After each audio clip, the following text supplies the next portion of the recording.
मैंने सुना हुआ है, गलियां किचड़ दूर कर मेरा नाल प्यारे ने, जावां ते पिजे कंबली रवां ते टुटे ने। और आगे फिर वो कहते हैं कि पिजो सिजो कमली अल्लाह बरसे में, जान मिला तिन सजना मेरा टूटे नहीं ने। इसका सीधा सा अर्थ है कि गलियों में कीचड़ है, बारिश हो रही है, मेरे पास एक ही कंबल है, अगर जाता हूं तो मेरा कंबल भीगता है, नहीं जाता तो मेरा प्रेम टूटता है।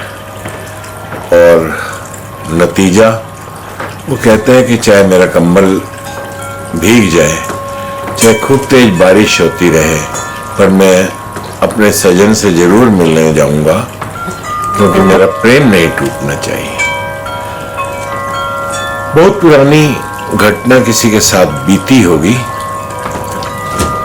लेकिन जब स्वयं के साथ मिलान करके देखते हैं तो ऐसे ही एक बार हुआ ऐसा कि मेरे गुरुदेव मुंबई के अंदर भक्तों के पास उनको आशीर्वाद देने गए हुए थे। 2 दिन का उन्होंने वहां पर प्रोग्राम रखा था, शनिवार का और रविवार का। और इत्तेफाकन शुक्रवार को मुझे रेलवे में भुसावल रेलवे स्टेशन पर रेलवे की जॉब के लिए ज्वाइन करना था। मैं दिल्ली से तो चल पड़ा, और जब मैं भुसावल स्टेशन उतरा, क्योंकि भुसावल के आगे 5-6 घंटे का ही बम्बई का रास्ता था, रेलवे की नौकरी ज्वाइन करने के लिए, पर न जाने क्यों मुझसे भुसावल में रुका नहीं गया। रेलवे की नौकरी ज्वाइन करने के लिए मैं नहीं जा पाया, और नतीजा मैंने फिर रेलवे स्टेशन से अगली ट्रेन जो बम्बई के लिए जा रही थी चला गया, और वहां पर जाकर अपने गुरुदेव का प्यार प्राप्त किया, उनका आशीर्वाद प्राप्त किया, और दोनों दिन ही गुरुदेव के साथ प्रोग्राम को अटेंड किया। वापसी में गुरुदेव का प्यार आशीर्वाद इतना था, मेरा मन ही नहीं हुआ कि दोबारा फिर मैं भुसावल आऊं, उस नौकरी को ज्वाइन करूं, और मैं दिल्ली वापस आ गया। और दिल्ली में मेरे पास एक गाड़ी, जिससे मैं कुछ कमाई करता था, स्कूलों में बच्चों को लाने ले जाने के लिए, और ऑफिस का भी स्टाफ लाने ले जाने के लिए ड्राइवर वो गाड़ी चला रहा था। कुछ ही दिन बीते, मुझे दिल्ली में एक और पुलिस की नौकरी के लिए, सब इंस्पेक्टर की नौकरी के लिए फिर मुझे ज्वाइनिंग लेटर मिला। मैं बड़ा खुशी खुशी पहुंचा जहां मुझे ज्वाइन करना था। सुबह 7 बजे का समय था। तुरंत ही थोड़ी देर बाद वहीं पर मेरे एक मित्र आए, और उन्होंने मुझसे बोला कि आपकी गाड़ी का बहुत गंभीर एक्सीडेंट हो गया है। मैं तुरंत वहां ज्वाइन करने की बजाय उसके साथ वापसी आ गया, और वापसी आकर वास्तव में ये एक गंभीर समस्या थी, और उस समस्या को सुलझाने में मुझे 3-4 महीने भी लग गए। तब मुझे एहसास हुआ कि वो भी प्रेम और ये भी प्रेम, दोनों हालांकि अपने आप में बिल्कुल ऐसा लगता है विलोम हुए, उल्टे हैं, लेकिन ऐसे मेरे गुरुदेव का आशीर्वाद मेरे ऊपर और उन्हीं की कृपा से मुझे दोनों में कोई फर्क नहीं महसूस हुआ। तो अब आप इसको स्नेह समझें, प्रेम समझें, इश्क समझें, मैं इस बारे में कुछ नहीं कह सकता।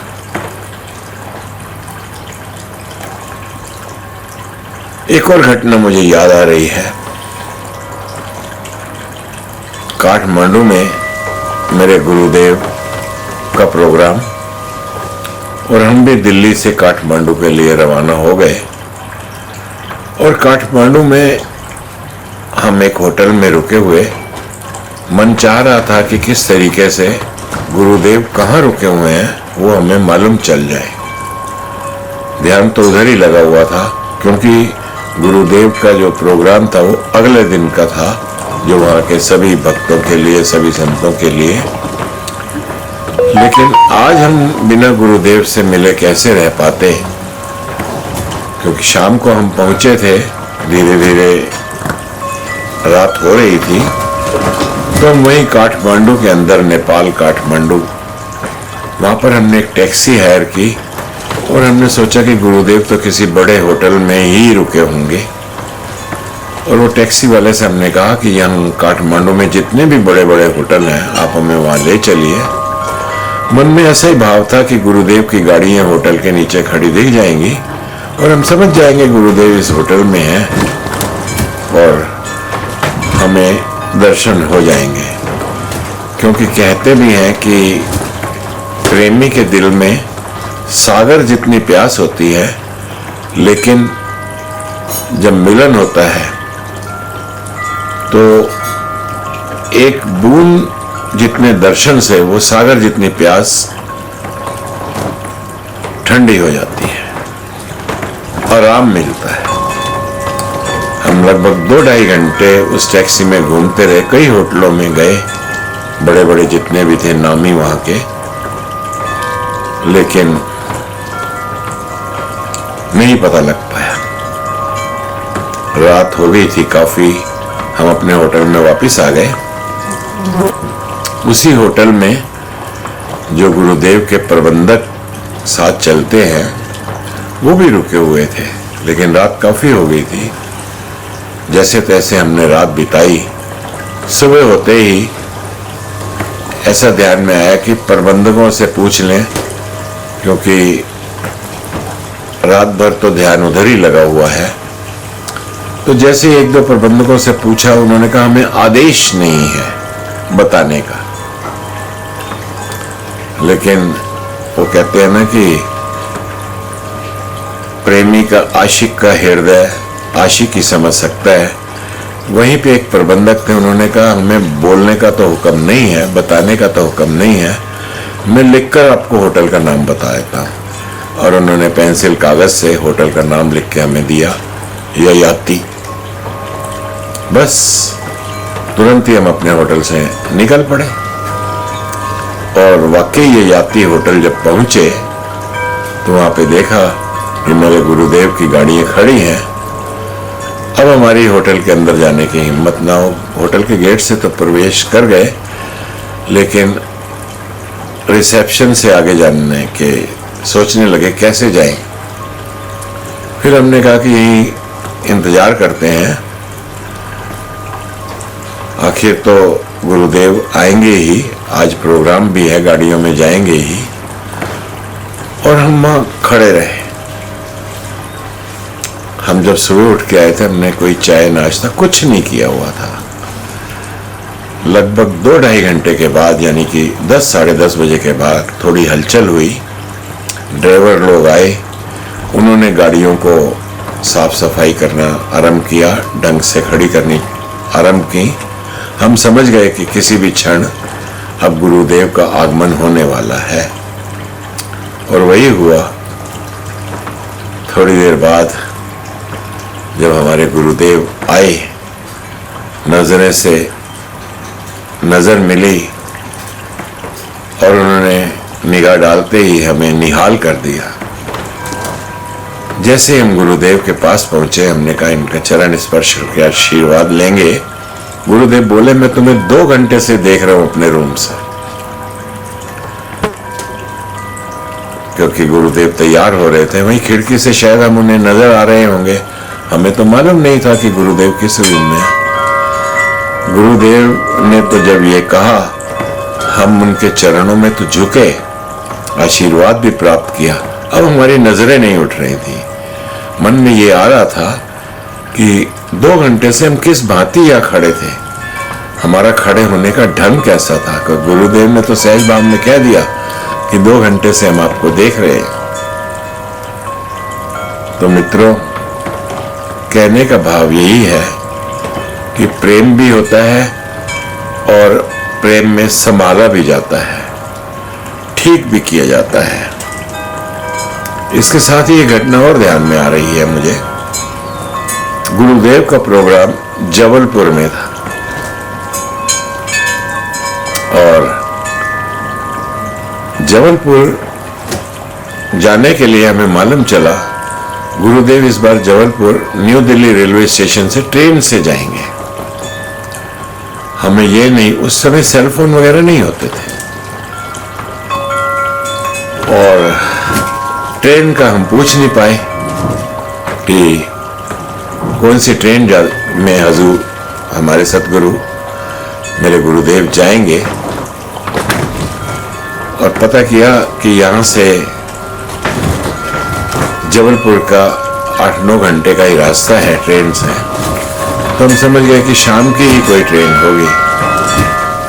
शाम को लगभग 7 बजे हम न्यू दिल्ली स्टेशन पहुंच गए और पता किया कि यहाँ से जबलपुर के लिए 4 ट्रेनें जाती हैं। पहली ट्रेन का प्लेटफॉर्म नोट किया, दूसरी का, तीसरी का, चौथी ट्रेन का। जब पहली ट्रेन के प्लेटफॉर्म पे पहुंचे तो हम सबसे पहले रिजर्वेशन चार्ट देखते थे। तो हमने देखा कि गुरुदेव का तो फर्स्ट क्लास में ही होगा नाम कहीं। हमने फर्स्ट क्लास का रिजर्वेशन चार्ट देखा, हमें नजर नहीं आया। फिर भी वहीं हम खड़े रहे और ट्रेन में लोग आए, पैसेंजर आए, ट्रेन की रवानगी हुई हमारे सामने। तुरंत हम दूसरे प्लेटफॉर्म पे पहुंचे जहाँ से दूसरी ट्रेन जानी थी। उसका भी अभी जाने में थोड़ा समय था, आधा-पौना घंटा। वहीं टहलते टहलते जब आके उस ट्रेन का भी रिजर्वेशन चार्ट तो थोड़ी देर पहले ही लगता है ट्रेन जाने से, उसमें भी चेक किया, हमें कहीं नजर नहीं आया। चलो कोई बात नहीं। और ऐसे उस ट्रेन को भी हमने रवाना किया। इसके बाद कुछ समय बाद तीसरी ट्रेन जानी थी, तीसरे रेलवे स्टेशन पर पहुंचे। प्यास बस एक ही, वहां पर भी सेम। और तीसरी ट्रेन को भी हमने अपने सामने जाने दिया। वहां उसमें भी गुरुदेव का चार्ट पे कहीं नाम नहीं, वो आए भी नहीं। इसके बाद चौथी ट्रेन लगभग 1 घंटे बाद थी। रात तकरीबन 10:30 बजे के समय हम अब उस प्लेटफॉर्म पे पहुंच गए। वही प्लेटफॉर्म में जैसे होता ही है, लोग आ रहे हैं, जा रहे हैं, अपनी ट्रेन में चढ़ रहे हैं, कोई उनको छोड़ने के लिए आया हुआ है। वहां पर भी जब चार्ट लगा तो हमने फर्स्ट क्लास के चार्ट में देखा, वहां गुरुदेव का नाम हमें नजर आ गया। बहुत प्रसन्नता हुई। भूल गए हम इतनी देर से कई प्लेटफॉर्म पे घूम रहे हैं। और धीरे धीरे लोग आते रहे, चढ़ते रहे। एक समय आया, लगभग ट्रेन चलने का टाइम आ रहा था, हो रहा था, और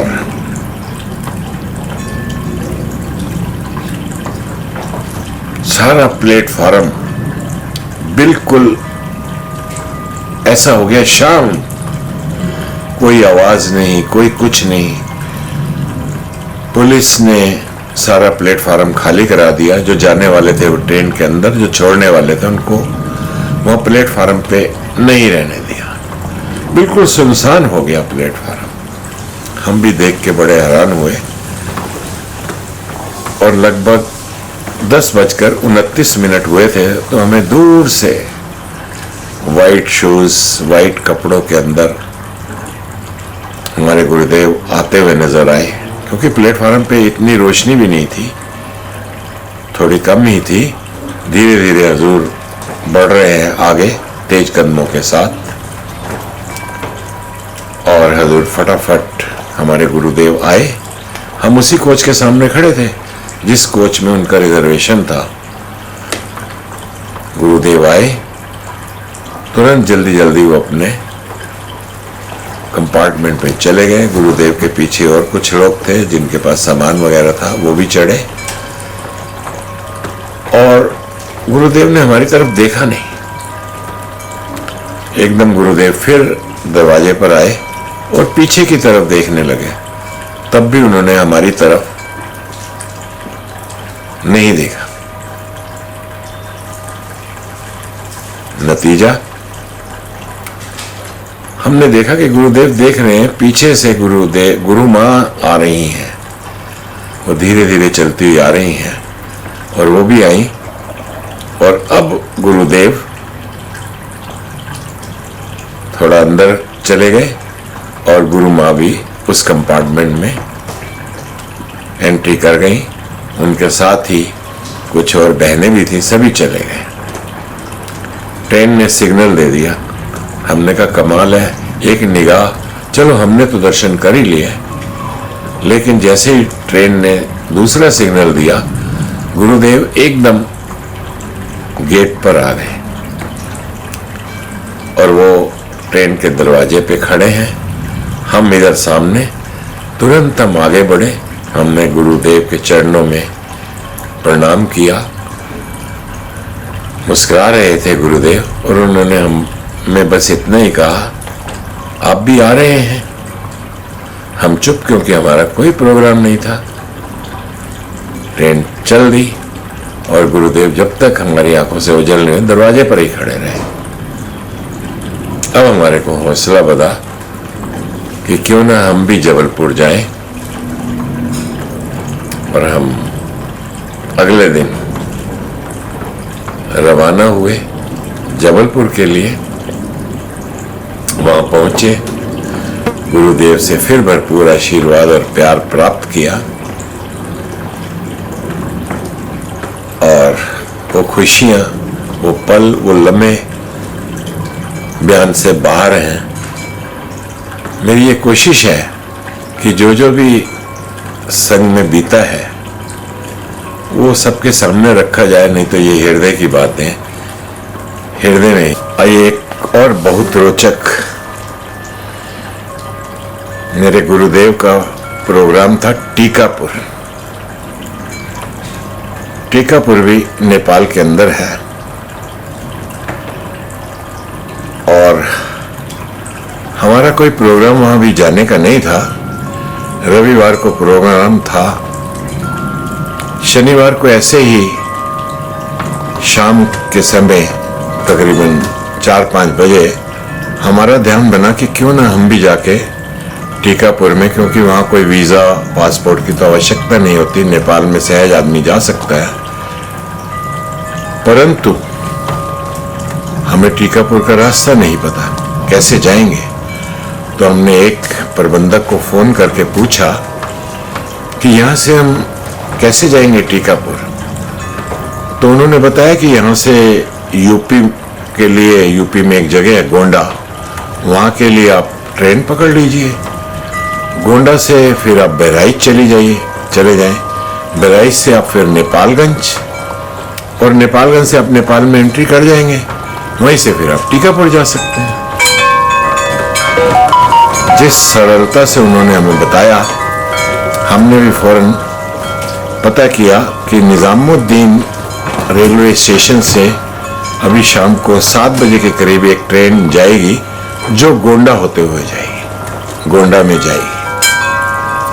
बस क्या था, हमारा वैसे अक्सर बैग तो तैयार ही रहता था, जिसमें एक आधा सूट और तो जो सामान नेसेसरी होता है, टूथब्रश, शेविंग का सामान जो होता है, बस जाके घर से उठाया और फौरन निजामुद्दीन स्टेशन पे पहुंच गए। रिजर्वेशन तो हमारा था ही नहीं, जनरल हमने टिकट वहाँ खरीदा और हम प्लेटफार्म पे जब पहुंचे तो बहुत रश, बहुत भीड़ थी। और जो ट्रेन पीछे से आई भी, वो भी बहुत भरी हुई थी, कहीं दूर से आती थी। खैर जैसे जैसे हम उस जनरल कोच में उसमें चढ़ गए और वहाँ हिलने की भी जगह नहीं थी, कहीं आगे मूवमेंट करके हम किसी से कहते, बात करते, टिकट चेक कर टीटी वगैरह से, ऐसा कुछ नहीं। वहीं बाथरूम के आगे ही हम जैसे और पैसेंजर खड़े थे, हम भी वहीं खड़े हो गए और ट्रेन चल दी। बहुत रश था। थोड़ी सी हमें वहीं पे बैठ, जमीन पे, फर्श पे ट्रेन के बैठने की जगह भी मिल गई थोड़ी देर बाद, जैसे और बैठे हुए थे वहीं बाथरूम के सामने। हालांकि टॉयलेट की स्मेल तो बहुत आ रही थी, लेकिन कौन परवाह करता है इश्क रहे सलामत।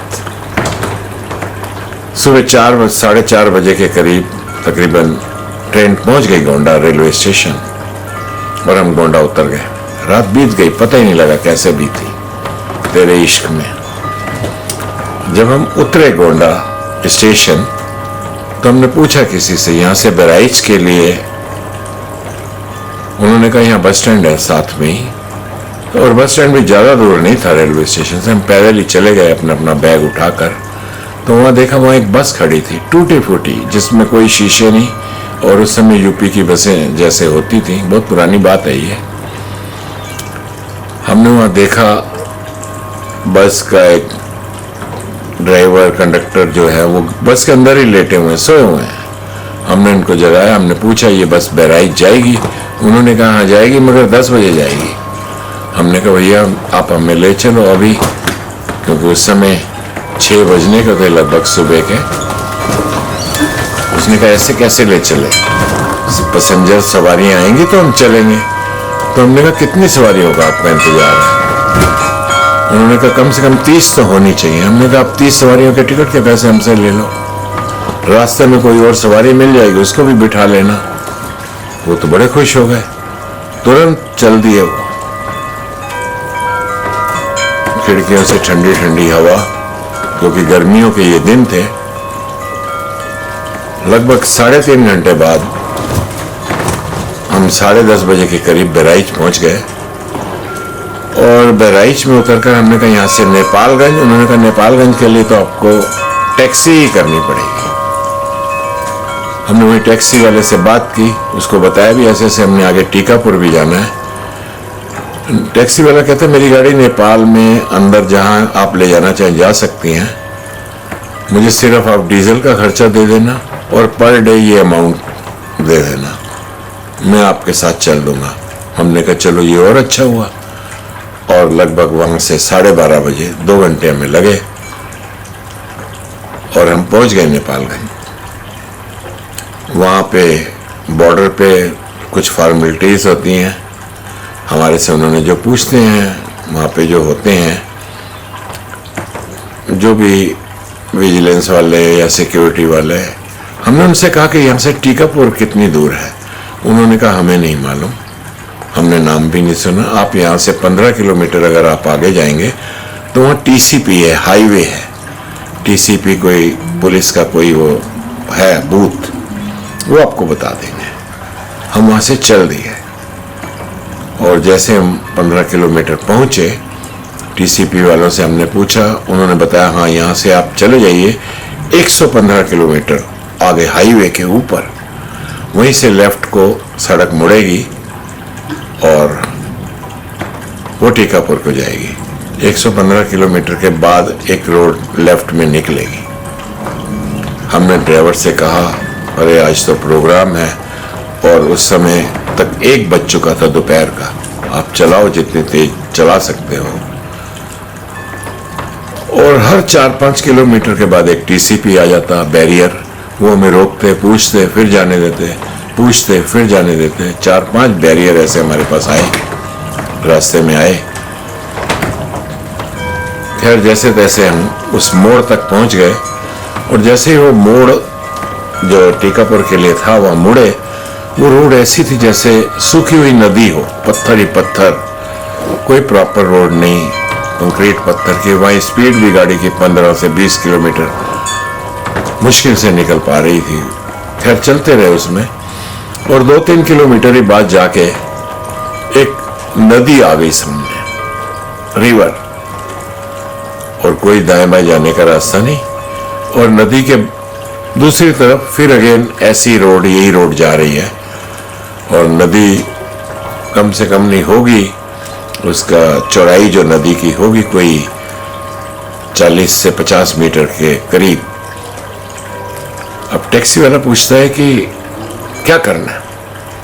मैंने कहा करना क्या है, सामने भी सड़क है, आप चलो नदी के अंदर ही, देखेंगे जो होगा।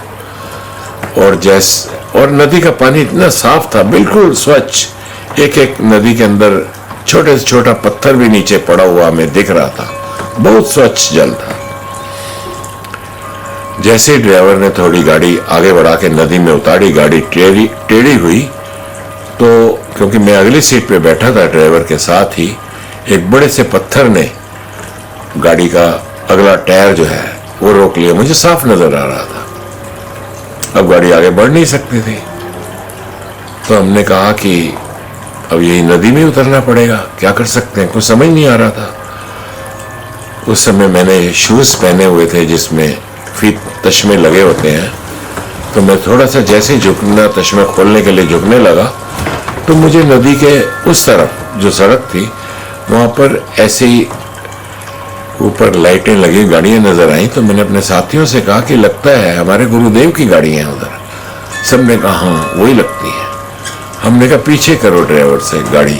उसने रिवर्स गियर लगाया, जैसे गाड़ी नदी में उतरी थी वो फौरन पीछे हो गई ऊपर। हम फटाफट उससे बाहर आए तो हमने देखा कि जो सामने गाड़ियां थी उन गाड़ियों के अंदर से हमारी गुरु माँ, उनके साथ 2-4 बहनें, 2-3 गाड़ियां थी वो उतरी। और नदी के दाहिने तरफ हमने देखा एक छोटा सा बांस का रस्सियों से बंधा हुआ पुल था, वो उस पुल से चढ़ के इस तरफ आ गए। और गाड़ियों के आने का रास्ता आगे थोड़ा सा, जहाँ नदी का पानी कम था लगता है, वहां से होके गाड़ियां फिर इधर आती थी, जो हमें पता नहीं लगा था उस समय। खैर जो होता है अच्छा ही होता है। थोड़ी देर में उनकी गाड़ी भी वहां आ गई और गुरु माँ हमसे बोली कि अब तो प्रोग्राम खत्म हो गया, आप ऐसा करो आगे कहीं नहीं जाओ, यही इंतजार करो, लगभग 15 मिनट के बाद गुरुदेव आपको यहीं आकर मिलेंगे। और ये कहकर हमारी गुरु माँ गाड़ी में बैठ के वहां से आगे निकल गए। 15 मिनट हमने तो बहुत खुशी हुई। और हमने जब अपने कपड़ों की तरफ देखा तो जो रात को वाइट कपड़े पहने थे बिल्कुल काले हो चुके थे। सुबह से ना कहीं हम गए थे बाथरूम, कुछ नहीं, ना चाय। हमने कहा ये तो बड़ा अच्छा मौका है, सामान हमारे पास था, कपड़े और हमारे पास थे। हमने फटाफट उसी नदी के किनारे शेव वगैरह की, उसी नदी में हम नहाए, शीतल जल के अंदर, स्वच्छ जल के अंदर। और जो कपड़े हमारे पास दूसरे थे वो हमने पहने, बदल लिए। और हम इंतजार कर रहे थे। हमने कहा कि हम भी उसी पुल से चढ़ के उस पार चले जाते हैं जहाँ पे गुरुदेव आएंगे। अभी हम पुल के ऊपर चढ़ के उधर पहुंचे ही थे, हमने देखा कि हमारे गुरुदेव की गाड़ी आ गई। हम हर्षोल्लास से भर गए, तुरंत गुरुदेव को देखते गले से लग गए, जैसे जन्मों के बिछड़े हुए मिल रहे हैं। बहुत प्यार मिला उस कुछ पलों में, उन कुछ पलों में। और हम भी उनके साथ फिर पुल से दाहिनी तरफ आए वापसी। गुरुदेव की गाड़ियां भी वैसे ही घूम के आई। गुरुदेव ने कहा कि शाम होगी, अंधेरा होने वाला है, तुरंत हमें यहाँ से निकलना पड़ेगा क्योंकि रास्ता यहाँ से थोड़ा ठीक नहीं है। वो हम देख ही चुके थे, 4-5 किलोमीटर का जो रास्ता हम तय करके आए थे। जैसे हम पहुंचे, गुरुदेव की गाड़ियों के साथ साथ हमारी गाड़ी चल रही थी, तो उसमें एक वायरलेस सेट गुरुदेव ने हमें दे दिया था। क्योंकि दिल तो करता है ना दोनों तरफ बात करने का। और उससे वायरलेस सेट पे हमें गुरुदेव ने आवाज आई, कहते अपने ड्राइवर से कहिए गाड़ी आराम से देख कर चलाए, कहीं नीचे चैम्बर में कोई पत्थर ना लग जाए। गुरुदेव ने तो ये कहा, लेकिन हमारे मुंह से क्या निकला कि गुरुदेव हमें तो बहुत भूख लगी है। उन्होंने भी तुरंत कहा, मेरे पास तो रस है, जो चाय के साथ रस खाते हैं, रोको अपनी गाड़ी। और वहीं से एक सेवादार हमारे लिए रस लेके आया पैकेट। हमने खाना आरंभ किया और तकरीबन थोड़ी देर बाद जब हम हाईवे पे पहुंचे तो हम ऐसा ही हुआ कि हमने गुरुदेव से कहा, हम भी उतर गए गुरुदेव के साथ ही वहीं हाईवे पे जब गाड़ी मुड़ के रुकी, क्योंकि वहां से अब नेपालगंज बॉर्डर के लिए रवाना होना था वापसी। तो हमने गुरुदेव से कहा कि यहाँ स्थान स्थान पर टीसीपी बैरियर है। आते हुए उन्होंने बहुत हमें चेक किया, आपकी गाड़ियाँ तो सायरन बजाती निकल जाएंगी, हमारे को तो काफ़ी देर हो जाएगी। गुरुदेव ने कहा अच्छा। एक तो गुरुदेव के साथ पुलिस की गाड़ी थी और दूसरी अपनी एस्कॉर्ट गाड़ी भी थी।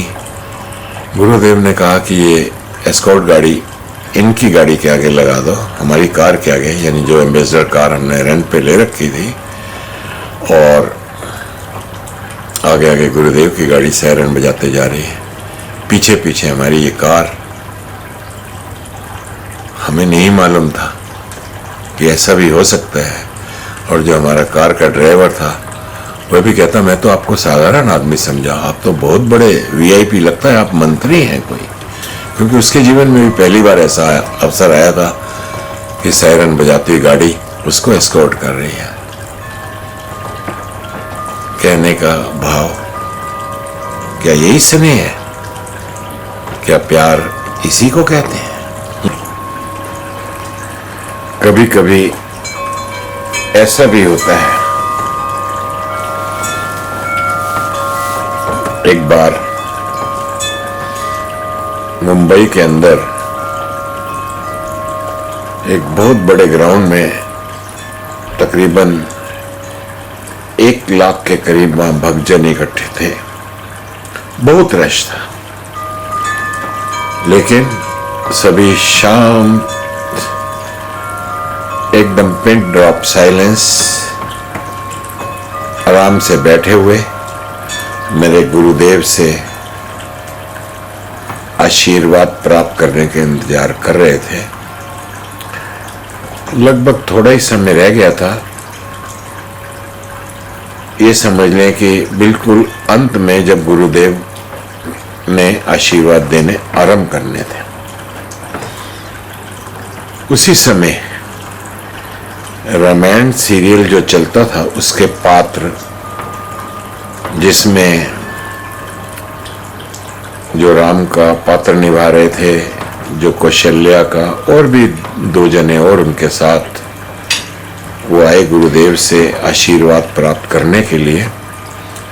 और आशीर्वाद के बाद, क्योंकि हम 4-5 जने सामने ही बैठे हुए थे बिल्कुल,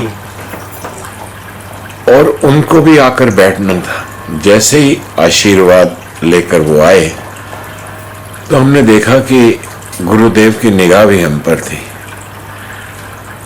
और निगाह तो पड़ी ही जाती है। वो जैसे ही हमारे पास पहुंचते, हम उससे पहले ही अपने स्थान से खड़े हो गए। हालांकि वहां पे हमें 2 घंटे हो गए थे बैठे हुए, पर हमने तुरंत उनको अपना स्थान दिया। वो बैठे और वहां से, क्योंकि और कोई जगह नहीं थी, बिल्कुल अंत में जाकर पीछे, जहां पर अब जगह नहीं थी, लगभग खड़े होकर ही, और जब तक हम पीछे पहुंचे गुरुदेव के आशीष भरे वचन आरंभ हो चुके थे। खैर, ऐसा ही ध्यान में आया कि क्या यही प्यार है? चलो, प्रोग्राम के बाद हम दिल्ली वापस आ गए। कुछ दिनों बाद दिल्ली में ही गुरुदेव का प्रोग्राम, और अक्सर दिल्ली में रविवार के अलावा पार्कों में एक दिन हफ्ते में वीकली प्रोग्राम हुआ करता था, और अब कोई दिल्ली में ऐसा पार्क नहीं बचा था जहां पर गुरुदेव के भक्त आराम से आ सके। तो प्रबंध व्यवस्था ने ये फैसला किया, प्रबंधकों ने, कि हम दिल्ली को 4 भागों में विभाजित कर देते हैं, पूर्व, पश्चिम, उत्तर, दक्षिण, और इन चारों में प्रोग्राम रखेंगे ताकि ईस्टर्न साइड के, ईस्टर्न दिल्ली में रहने वाले लोग अपने ही प्रोग्राम में आए, ऐसे ही वेस्टर्न, ऐसे ही साउथ, जिसका जब भी प्रोग्राम होगा दूसरे उस प्रोग्राम में ना पहुंचे, जिससे व्यवस्था और ढंग से चले। क्योंकि अब भक्तों की संख्या बहुत बढ़ने लगी थी, और यह जब अनाउंसमेंट किया गया, एक होता है सिर्फ सूचना देना, एक होता है बड़े सख्ती से अनाउंस करना कि ये पाबंदी सभी पे लागू होगी। हम वहीं बैठे थे, सुन रहे थे, लेकिन इतनी सख्ती से तो कभी हमने नहीं श्रवण किया था कि ये प्रोग्राम ईस्ट दिल्ली का है और कहीं से कोई नहीं आएंगे, केवल ईस्ट दिल्ली के भगत जन वहीं पहुंचेंगे। प्रोग्राम 7 बजे से लेकर 9 बजे तक था। चलो, वो दिन आ गया जब प्रोग्राम होना था हमारे गुरुदेव का। हमने कहा कोई बात नहीं, जिस पार्क में भी प्रोग्राम है वहां दूर से खड़े होकर हम नहीं जाएंगे वहां व्यवस्था खराब करने के लिए, दूर से ही तो हम दर्शन कर सकते हैं, गुरुदेव के आशीष वचन श्रवण कर सकते हैं। जिस व्यवस्था के कारण ये किया गया है, व्यवस्था रखी गई है, हम उसमें बाधा नहीं बनेंगे। 7 बजे से लेकर 9 बजे का प्रोग्राम था। हम लगभग 7:15 बजे वहां पहुंच गए और तकरीबन 7:30 बजे के करीब हमारे गुरुदेव स्टेज पर आकर विराजमान हो गए। लेकिन हम दूर सड़क पे खड़े हुए दूर से ही देख रहे थे, और हमने देखा जो पंडाल उन्होंने बनाया हुआ था, पंडाल लगभग सारा खाली था। धीरे धीरे भगत जन आते रहे, तकरीबन 8 बजे तक, क्योंकि वहां पर व्यवस्था ऐसी कि जो भी गुरुदेव के पास जा रहा था पहले चरणों में नमस्कार करके आशीर्वाद प्राप्त करता था, फिर आकर अपने स्थान पे बैठ जाता था। तो भी आधा पंडाल खाली था और 8:30 बजे नहीं थे अभी, और गुरुदेव भी वहां बैठे थे। बस प्रोग्राम चल रहा था, अपने अपने भजन, अपनी अपनी कविताएं, अपने अपने प्रवचन बोल रहे थे वहां महात्मा। हमने देखा कि कभी जमाना था गुरुदेव के प्रवचनों के बाद भी लोग आशीर्वाद लेने के लिए आते थे। यहाँ तो पंडाल ही आधे से ज्यादा खाली पड़ा है, और सब जिन लाइनों में सबने जाना वो लाइनें भी खाली पड़ी। तो हमने कहा ऐसे समय में हम जाके कम से कम किसी को वो तो नहीं कर रहे, गुरुदेव से जाके हम भी आशीर्वाद ले लेते हैं, क्योंकि लाइनें भी खाली हैं, सब कुछ पंडाल में भी बहुत स्थान है। और हमने गुरु के आशीर्वाद से हिम्मत करके लाइनों में चले गए। जैसे जैसे हम गुरुदेव के करीब पहुंच रहे थे, थोड़ी देर बाद हमने अपनी आंखें नीची करके, कि हालांकि व्यवस्था में तो ऐसा कहा गया था कि कोई और सेक्टर, क्योंकि हम दक्षिण दिल्ली और ये प्रोग्राम पूर्वी दिल्ली का, पर हमने कहा अब तो खाली ही है सब कुछ। और हम फिर भी आंखें नीची करके आए गुरुदेव के पास, गुरुदेव ने हमारे, क्योंकि हम ही थे 4 जने, चारों के सिर पे प्रॉपरली बड़े प्यार से हाथ रखा, आराम से। और वहीं पे जैसे हम चलने लगे, वहीं हमने पीछे ही जाना था, तो वहाँ जो सेवादार थे उनको ऐसे ही आदेश मिला था कि इनको आगे ही बिठा दिया जाए, सबसे आगे। हम चारों वहां बैठ गए, लेकिन बैठे हुए मन में एक ऐसा भाव था, गर्दन हमारी नीची थी, क्योंकि अभी थोड़ी देर बाद ही गुरुदेव के आशीष भरे वचनों ने सभी को प्रसन्न करना था, खुश करना था, आशीर्वाद मिलने थे।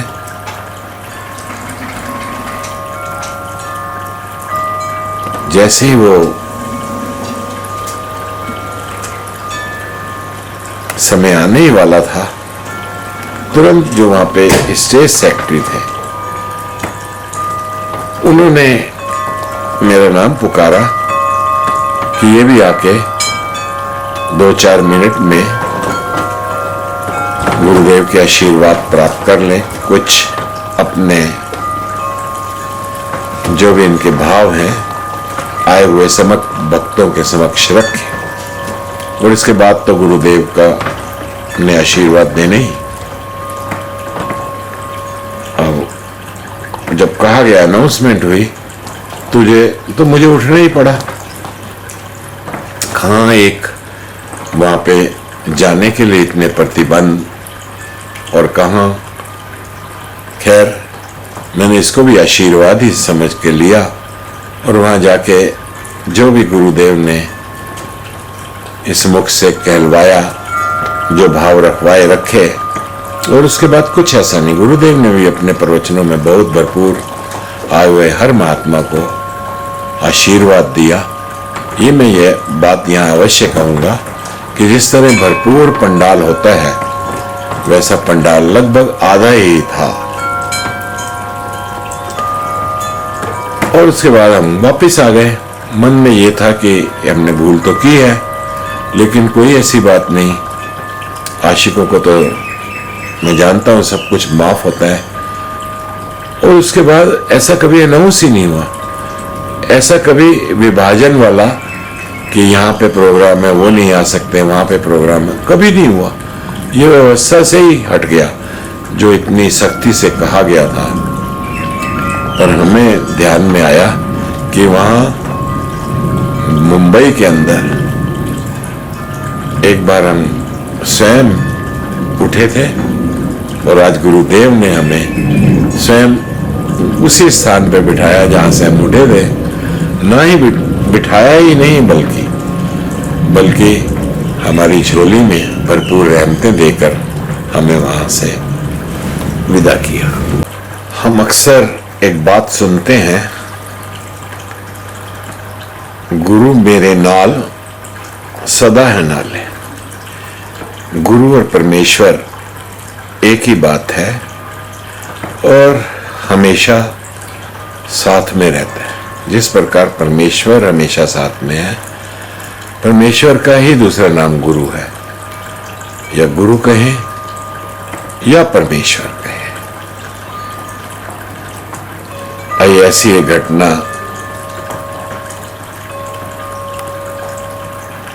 मैं एक बार दिल्ली के अंदर उद्योग भवन में अपने एक मित्र से मिलने के लिए गया, और मेरे पास स्कूटर था, 2 व्हीलर स्कूटर, वो मैंने वहीं पार्क किया।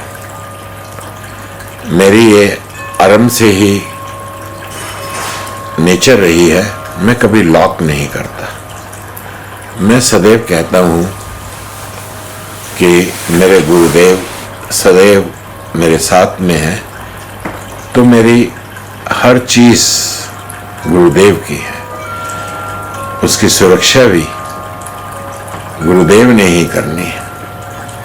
तो वहीं पर भी जैसे मेरी प्रार्थना होती है, मैंने कहा गुरुदेव ये मेरे स्कूटर का भी ध्यान रखना है, आपने मेरे साथ भी रहना है और जिस मित्र से मैं मिलने जा रहा हूं वहां मेरे काम भी करना है। और हुआ भी यही। मैं जब वापस आया अपने मित्र से मिलकर, काम भी हो गया और देखा तो वहां पर मेरा स्कूटर नहीं है। मैंने कहा, है गुरुदेव, क्या ऐसी बात हो गई है? तुरंत मैं दाएं बाएं देख ही रहा था तो एक व्यक्ति मेरे पास आया। उसने कहा, आप अपने स्कूटर देख रहे हैं? हमने अभी देखा है कि उस साथ में एक छोटा सा, बिल्कुल छोटा सा ही पार्क था। पार्क कहें या थोड़ा सा एक ऐसा स्थान था जहां पे 4 पुलिस के नौजवान चेयर्स पे बैठे हुए थे और उन्होंने कहा, वहीं आपका स्कूटर भी है। मैं वहीं जाकर जैसे ही पहुंचा तो देखा स्कूटर बीच में है और चारों तरफ वो पुलिस के लोग बैठे हुए हैं।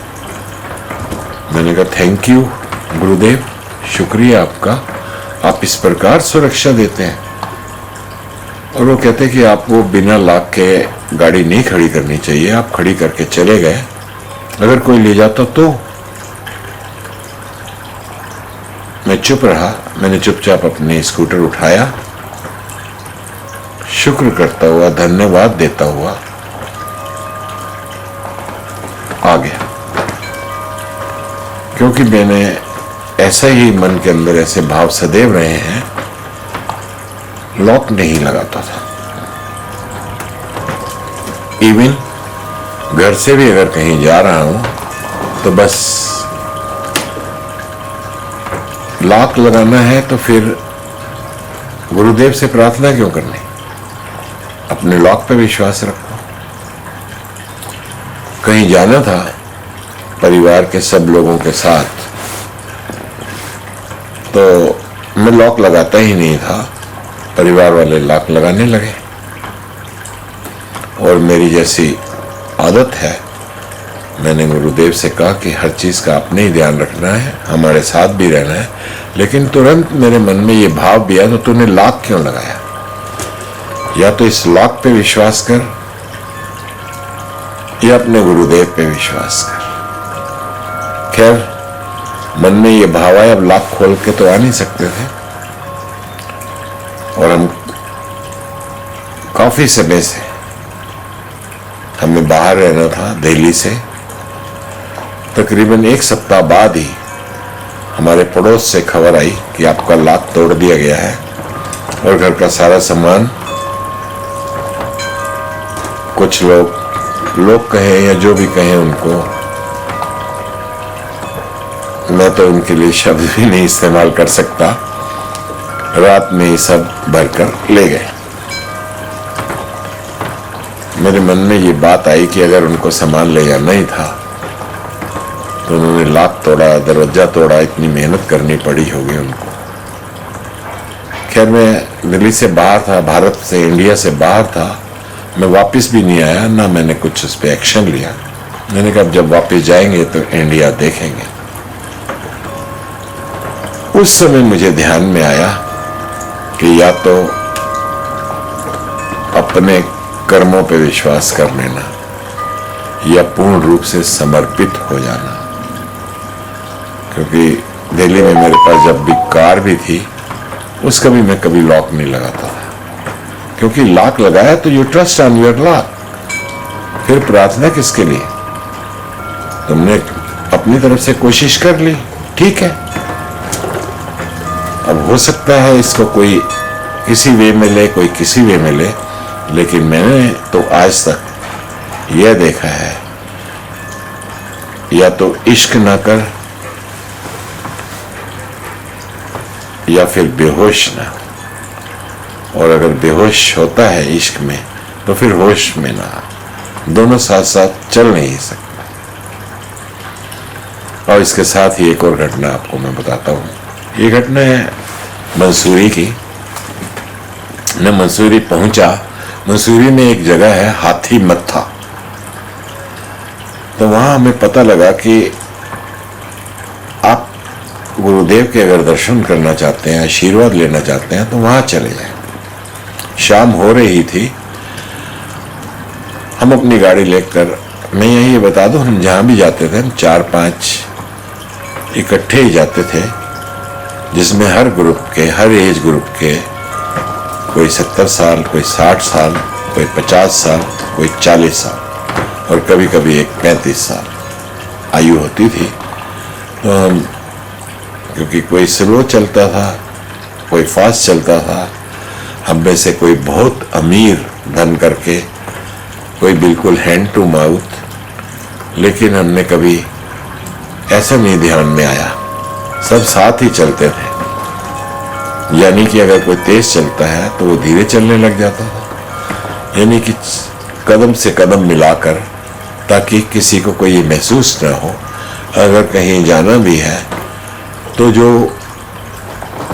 बहुत धनवान है वो चाहे एरोप्लेन में भी जा सकते हैं, ट्रेन में भी बड़े हाई फर्स्ट क्लास में जा सकते हैं, लेकिन हम ऐसा नहीं रखते थे। हम मिडिल ही रखते थे कि सभी को एक ही तरह से जाना है, ताकि किसी को ये महसूस ना हो।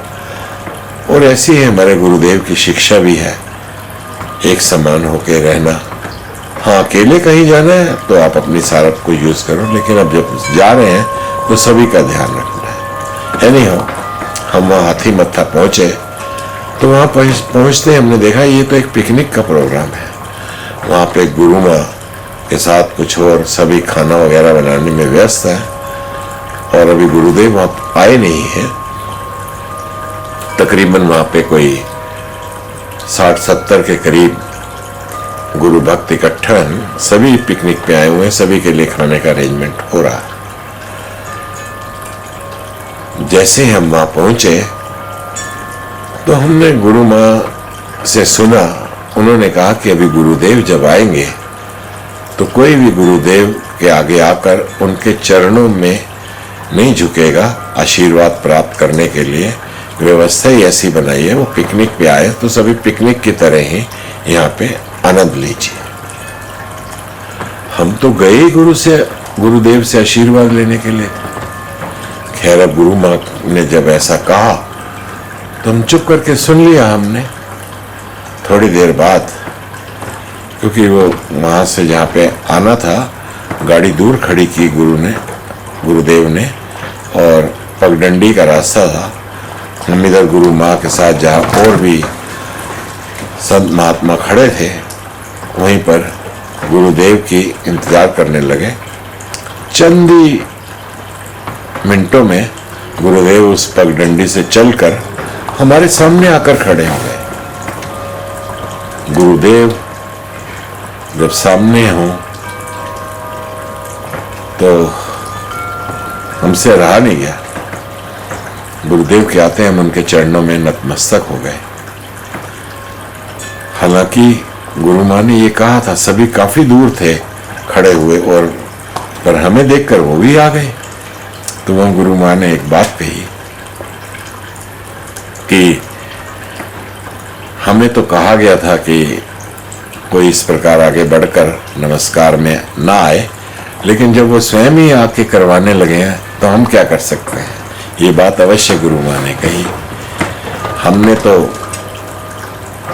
जैसे गुरुदेव का आशीर्वाद मिला, हम वहां से वापस चलने लगे, तो तुरंत गुरु माँ ने एक सेवादार को भेजा और कहा उनको बुलाओ, क्योंकि शुरुआत हमने की थी। हम समझे कि आज तो डांट पड़ेगी गुरु माँ से, और जैसे हम गुरु माँ के पास आए, गुरु माँ तो फिर गुरु माँ होती है, उन्होंने कहा कि आप बिना भोजन किए, क्योंकि सभी की व्यवस्था यहाँ से नहीं जाइए, आप खा के जाइए।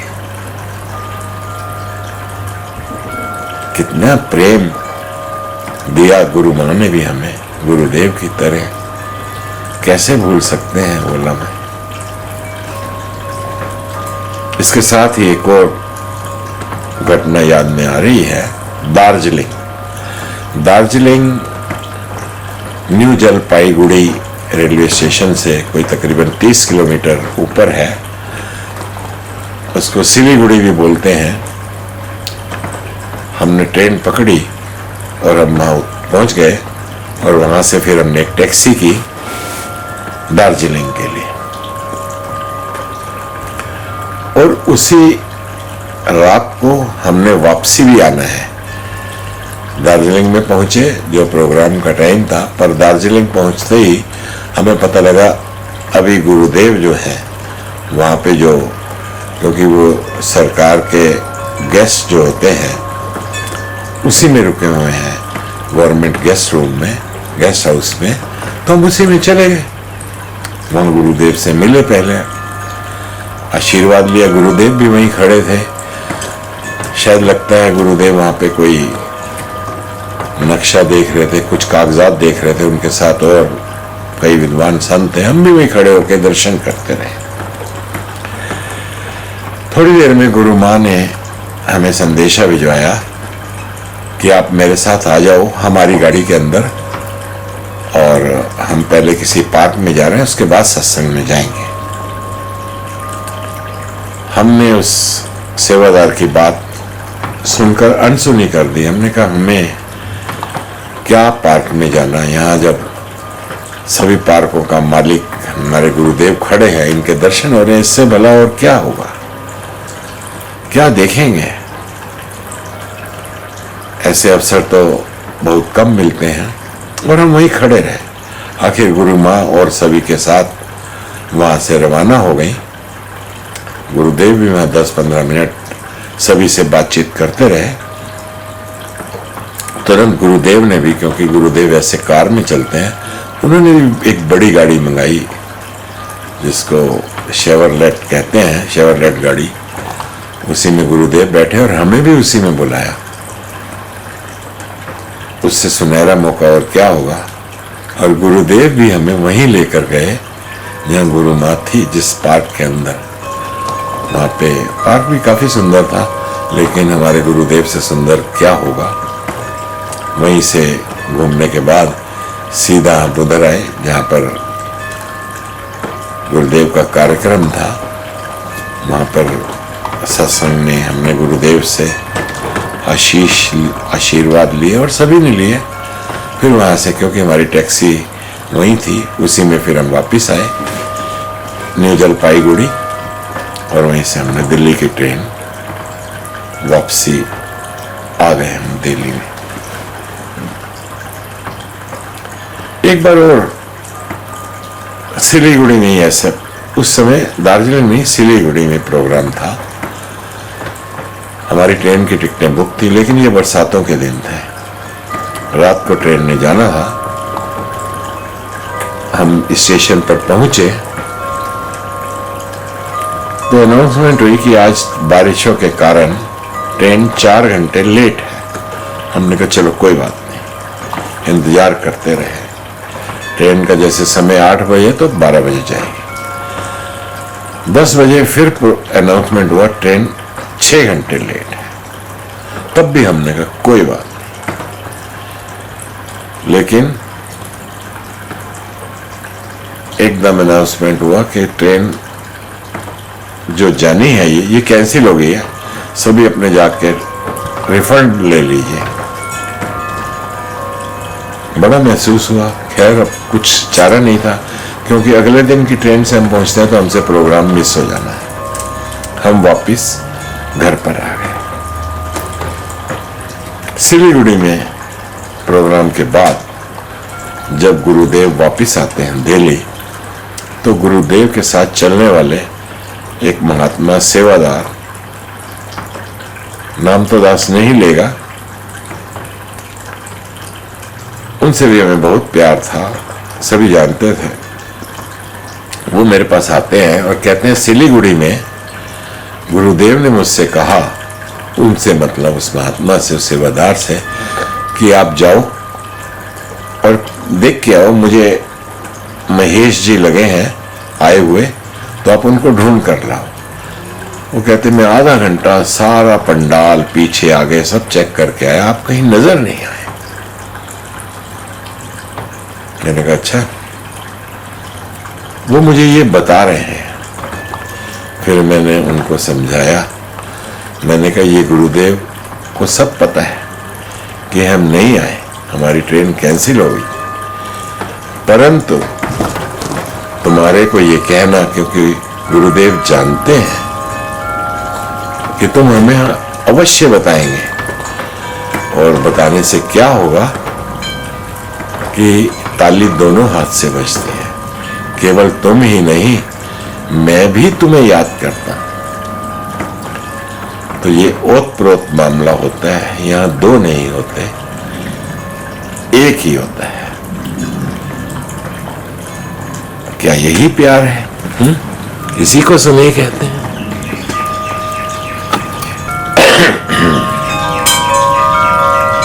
कई बार कुछ प्रेमी अपना ज्यादा ही प्रेम दिखा देते हैं। एक बार की बात है कि दिल्ली के अंदर एक प्रेमी ने हमें संदेश दिया कि आप यहां पर हैं और गुरुदेव तो शिमला गए हुए हैं। हमने कहा अच्छा। हमने तुरंत अपनी कार निकाली, ये भी नहीं पूछा शिमला में कहा प्रोग्राम है, क्या है, कि कुछ नहीं। मैं तेरे इश्क में, और हम अपनी कार लेके रवाना हो गए। शिमला जाने से पहले सोलन एक स्थान है, और सोलन के अंदर हमने देखा यहाँ उसी तरह नॉर्मल है भवन। अगर गुरुदेव शिमला में हो तो यहाँ बहुत रौनक होनी चाहिए, क्योंकि सोलन से शिमला 2 घंटे लगभग लगते हैं। लेकिन सोलन एक ऐसा स्टॉप है जहाँ पे शिमला जाने से पहले गुरुदेव के भक्त यहाँ अवश्य रुकते हैं। और हमने वैसे ही वहां से गाड़ी रोक कर, क्योंकि हमने भी रुकने था, पूछा कि गुरुदेव शिमला। उन्होंने कहा शिमला तो गुरुदेव नहीं आए, वो तो बंसूरी में है। हमने कहा अच्छा। और हमने वहीं से गाड़ी मोड़ी, चल पड़े मंसूरी की तरफ। और मंसूरी से पहले ही हमने एक जगह पोस्टर लगा देखा, उस पर लिखा था कि कल यानी एक दिन पहले गुरुदेव का प्रोग्राम देहरादून में हुआ है।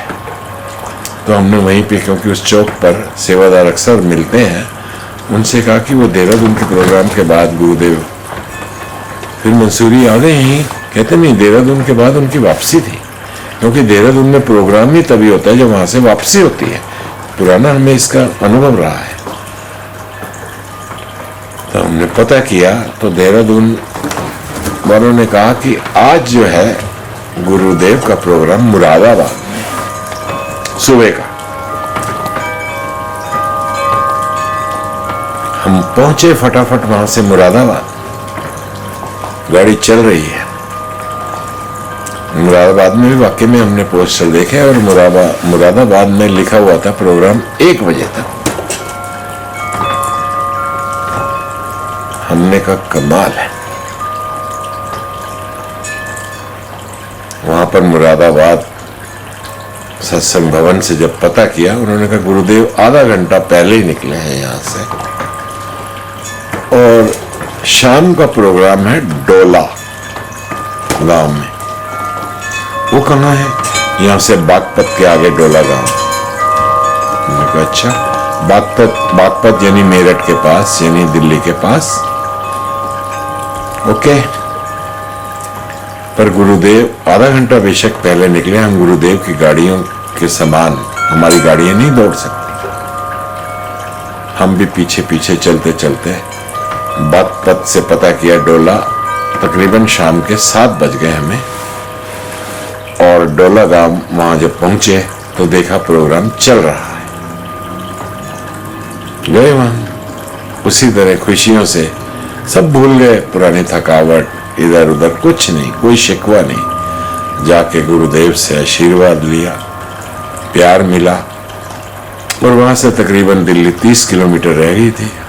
दिल्ली से चले, घर के पास ही गुरुदेव ने लाकर हमें, फिर गुरुदेव के साथ साथ हम गाड़ियां दिल्ली तक आए। रास्ते में गुरुदेव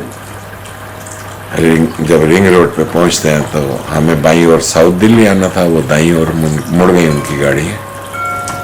इस प्रकार गुरुदेव ने हमें क्या, गुरुदेव ही चाहते हैं कि, क्योंकि उनके चाहने से ही कोई उनका प्यार पा सकता है, अपने से कोई कोशिश करके कुछ हासिल नहीं कर सकता। एक बार एक जगह की और की घटना है कि हम गुरुदेव के साथ, गुरुदेव परिवार के साथ थे, सभी पूरे परिवार के साथ, अपने बेटियों के, गुरु माँ और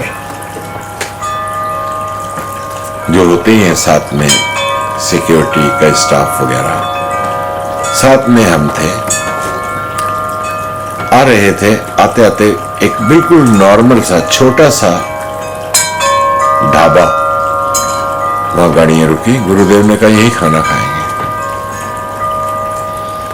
उस ढाबे में आपको पता ही है, छोटे ढाबे में क्या क्या अवेलेबल होगा।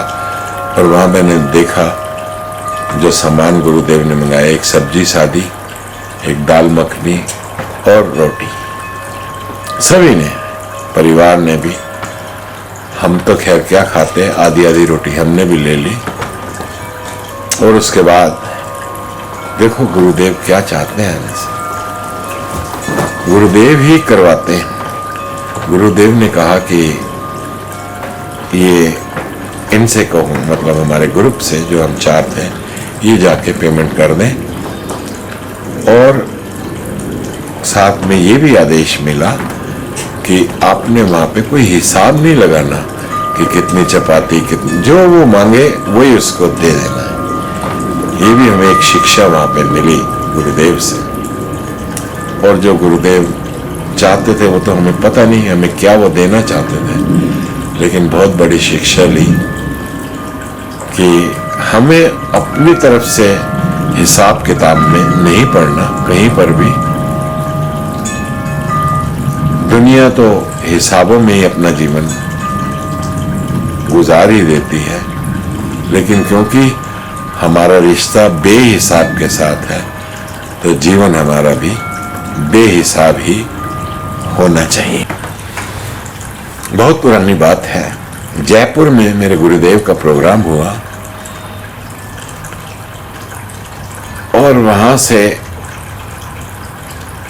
क्योंकि दिल्ली से बाहर, बहुत पुरानी बात, जैसे मैंने कहा, मैं गाड़ी लेकर पहली बार गया था। और वहां से जब प्रोग्राम रात को जैसे खत्म होता है, सब वापस आ रहे थे, मैं भी आ रहा था, गाड़ी में चला रहा था। मुझे रात में गाड़ी कभी मैंने चलाई नहीं थी, ना मुझे इतना तजुर्बा था। जैसे ही सामने से कोई लाइट पड़नी, मैंने अपनी गाड़ी साइड पे उतार लेनी।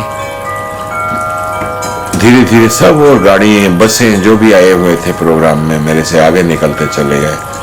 मैं अभी 10 किलोमीटर ही जयपुर से आ पाया हूं और तकरीबन 1-1.5 घंटा बीत चुका है, क्योंकि मेरे से गाड़ी चली नहीं रही थी रात को। सामने से कोई गाड़ी आनी, अब तो खैर हाईवे वगैरह है, उस समय रोड भी ऐसी थी कि एक, जैसे कहते हैं, एक साइड से गाड़ी आ रही है, एक ही रोड पे एक साइड से गाड़ी आ रही है और हम इधर से जा रहे हैं। तकरीबन 1-1.5 घंटे बाद सायरन बजाती हुई मेरे गुरुदेव की गाड़ियां जब वहां से गुजरी हो, मैंने कहा, अरे गुरुदेव, हम तो सारी रात ही चलते रहेंगे, क्योंकि रात में तो मुझे गाड़ी चलाने का कोई एक्सपीरियंस नहीं है, ना मैंने कभी चलाई है। गुरुदेव की गाड़ियां जो वहां से 80-90 किलोमीटर की स्पीड से निकली थी, थोड़ी दूर जाते ही 50-60 की स्पीड पे आ गई। आखिर मैं भी हिम्मत करके गुरुदेव की गाड़ियों के साथ आ गया। धीरे धीरे उनकी गाड़ियों के पीछे मेरी भी स्पीड 50-60। फिर जैसे जैसे गुरुदेव की गाड़ियां तेज हो 70, 80, 90। जो गाड़ियां हमसे घंटों पहले क्रॉस कर चुकी थी उन सबको मैंने गुरुदेव के साथ क्रॉस कर लिया। और मुझे प्रैक्टिस भी हुई रात में कि किस प्रकार चलती है गाड़ी, किस प्रकार संभालते हैं, क्योंकि आगे तो हमारा सारा सफर ही रात को चलाने में हुआ। तो जैसे वो कहा जाता है कि मुझे खाना पीना सब कुछ, मैं कहूँगा गाड़ी चलाना भी मेरे गुरुदेव ने मुझे सिखाया है, मुझे तो कुछ भी नहीं आता।